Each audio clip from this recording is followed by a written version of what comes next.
5 অসুর পাণ্ডবকে ঢোকানো হলো শ্রীঘরে। শান্তিপুরে হননকাণ্ডে পুলিশের বড় সাফল্য।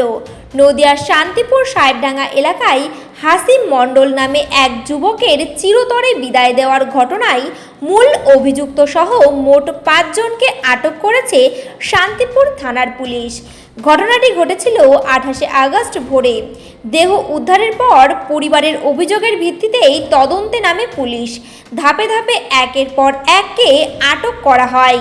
পুলিশ সূত্রে জানা গেছে, জমি নিয়ে বিরোধ থেকেই এই ঘটনার সূত্রপাত। ঘটনায় ব্যবহার হওয়া একটি বাইকও উদ্ধার হয়েছে। ধৃতদের থেকে গুরুত্বপূর্ণ তথ্য হাতে পেয়েছে পুলিশ। এই বিষয়ে রানাঘাট পুলিশ জেলার পুলিশ সুপার আশিস মৌর্য জানিয়েছেন, জমি নিয়ে বিবাদের জেরেই এই ঘটনা।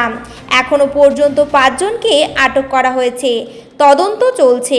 দেখার পরে আমরা তদন্ত করে জানতে পারলাম কি 3 লোকজন তাকে অ্যারেস্ট করেছি আমরা। একটা হচ্ছে স্বপন মণ্ডল, মোহাম্মদ শেখ অ্যান্ড আশরাফুল শেখ। এই 3 জন ওই দিন রাত্রিতে ফিরছিল। এরা 3 জনের মধ্যে অবস্থা ছিল। যে ডিজিজ আছে হাসিমের সাথে স্বপন যে আছে, স্বপন এখানকারই শান্তিপুরের বাসিন্দা। রিমেনিং 2 অ্যাকিউজড ওরা কৃষ্ণনগর পুলিশ ডিস্ট্রিক্টের চাপড়া থানার বাসিন্দা। তাহলে এই স্বপন সাথে হাসিমের একটু প্রিভিয়াস গন্ডগোল ছিল, একটা গ্রজ ছিল। তো ওটা ল্যান্ড ম্যাটার নিয়ে হবে। তো ওদের ল্যান্ড ম্যাটার নিয়ে যে এদের ট্রানজেকশনটা ইস্যু ছিল, অনেকদিন ধরে চলছিল। তো ওই দিন রাত্রিবেলা হাসিমকে রাত্রিবেলা যেসব বাড়ি ফিরছিল হাসিমকে একা পেয়ে এরা 3 জন ওদের আটকালো। তারপরে এটা প্রিভিয়াস গ্রজটা নিয়ে বাচাসা স্টার্ট হলো।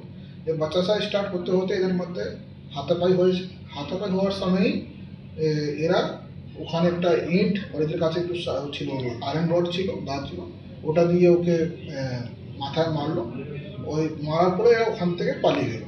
অ্যান্ড লেটার ওই ইঞ্জুরি দিয়ে ডিজিজটা অন দ্য স্পটে মারা গেছে। বডি যেসব পাওয়া হয়েছিল আমরা হসপিটাল নিয়ে গেছিলাম, ব্রড ডেডই হয়েছিল। আর এদের সোফার তো আমরা এটাই পেয়েছি কি এদের কোনো প্রিভিয়াস গ্রজ ছিল। আরও আমরা খতিয়ে দেখছি আর কী মোটিভ হতে পারে স্যার। আর আমরা আরও ফার্দার দেখছি এরা কীভাবে করলো, কেন করলো, এরা প্রি প্ল্যান ছিল কিনা, এইসব জিনিসটা আমরা ফার্দার আমাদের ইনভেস্টিগেশন মধ্যে দেখি। মার্ডারটা কি প্রি প্ল্যান ছিল? না, আপাতত আমরা এটা সঠিক বলতে পারবো না। এক লাস্ট পার্সন যে আছে সেটা আমরা গতকালই অ্যারেস্ট করে আজকে পেয়েছি। নাও 3 জন পেয়ে গেছি আমরা। 3 জনকে আমরা আরও ডিফারেন্টলি আমরা আবার ইন্টারভেশন করবো। তারপরে আমরা বলতে পারবো কি এটা প্রি প্ল্যান ছিল কি হঠাৎ করে হয়েছে। স্যার এটা মানে কি কারণে কিছু বোঝা যাচ্ছে? যেটা আমি বললাম যে ডিজিজ আর স্বপন মণ্ডল সাথে দুজনই এখানকার বাসিন্দা।